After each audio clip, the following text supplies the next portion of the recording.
మనం ఇప్పుడు fruit salad fruit custard ready చేస్తున్నాం కదా, దానికోసం నేను ఒక కడాయి తీసుకున్నానండి.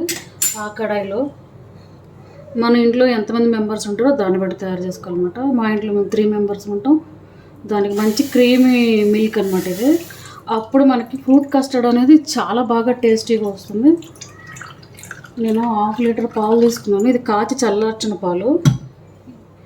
ఇవి మనకి ఇంకొంచెం బాయిల్ అవ్వాలి. ఈలోపు ఏం చేద్దామంటే ఇంకొంచెం పాలు తీసేసుకొని ఈ ఒక బౌల్లో కస్టర్డ్ పౌడర్ తీసుకున్నమాట దాన్ని మిక్స్ చేసుకోవాలి. మనం ఏంటంటే కస్టర్డ్ పౌడర్లో పాలు మిక్స్ చేసినప్పుడు ఉండలు కట్టకుండా ఉండడానికి, ఇది ఉండలు కట్టకుండా ఉండడానికి కానీ ఇలా కొంచెం పాలల్లో ముందుగానే మనం దీన్ని మిక్స్ చేసి పెట్టుకుంటాము. అప్పుడు ఏంటంటే ఈజీగా అందులో కుక్ అవుతుంది. ఇది కూడాను దీన్ని పక్కన పెట్టేసుకుందాం. ఇప్పుడు మనకి పాలు కూడా కొంచెం బాయిల్ అవుతున్నాయి కదా, ఈ స్టేజ్లోనే మనం కస్టర్డ్ పౌడర్ వేసుకుందాము.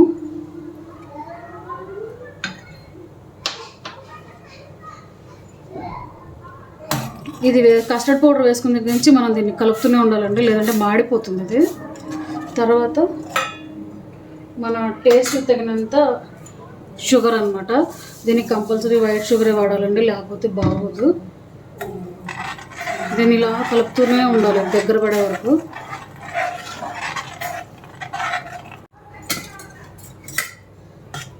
మనకి కస్టర్డ్ అనేది ఇలా రావాలండి. ఇప్పుడు స్టవ్ని స్విచ్ ఆఫ్ చేసేసుకుని దీన్ని పక్కన పెట్టేసుకుంటాము. కొంచెం చల్లారాలి ఇది. ఇప్పుడు ఈ ఫ్రూట్ కస్టర్డ్ మిక్స్చర్ ఉంది కదండి, ఇది కొంచెం కూల్ డౌన్ అయిందన్నమాట, చల్లారింది. ఇప్పుడు దీన్ని మనం 1 గంట సేపు ఫ్రిడ్జ్లో పెట్టుకోవాలి. ఫ్రిడ్జ్లో పెడదాము. ఇప్పుడు మనకి ఫ్రూట్ కస్టర్డ్ మిక్స్ తీసుకున్నాను ఫ్రిడ్జ్లో నుంచి గంట తర్వాత. చూసాను ఫ్రిడ్జ్లో పెట్టిన తర్వాత కూడా ఇలా ఉండాలన్నమాట కస్టర్డ్.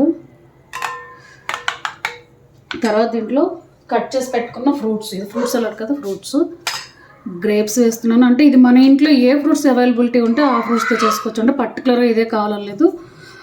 గ్రేప్స్ వేసిన తర్వాత పోమోగ్రానైట్,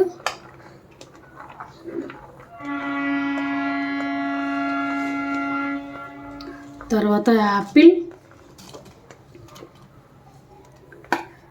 తర్వాత వచ్చేసి మ్యాంగో వేస్తున్నాము. వేసి దీన్ని ఇలా కలిపేసుకుందాం. బాగా మీరు కలిపి పెట్టుకుంటే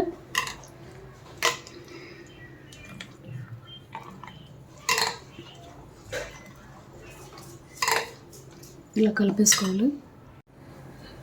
ఇది బాగా మిక్స్ చేసి పెట్టిన తర్వాత ఫ్రూట్స్ని కస్టర్డ్లో, తర్వాత ఇది వెనిలా ఎసెన్స్ అనమాట. ఇది ఆప్షనల్ అండి, మీకు ఇంట్రెస్ట్ ఉంటే వేసుకోవచ్చు, లేకపోతే లేదు. కొంచెమే వేస్తున్నాను. వెనిలా ఎసెన్స్ వేస్తే అంటే కొంచెం టేస్ట్ ఇంకా యాడ్ అవుతుంది, మంచి ఫ్లేవర్ కూడా బాగుంటుంది అనమాట. ఇష్టం లేకపోతే స్కిప్ చేసేసేయండి అది.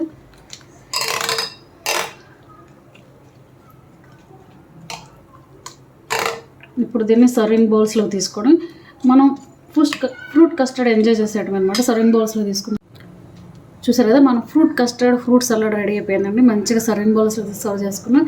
ఇంకా దీన్ని మంచిగా ఎంజాయ్ చేసాడు అనమాట. పిల్లల నుంచి పెద్దల వరకు అందరూ తినొచ్చండి ఇది. మీకు కనుక మా వీడియో నచ్చినట్టయితే లైక్ చేయండి, షేర్ చేయండి, కామెంట్ చేయండి. ప్లీజ్ సబ్స్క్రైబ్ చేయండి. Thanks for watching the video.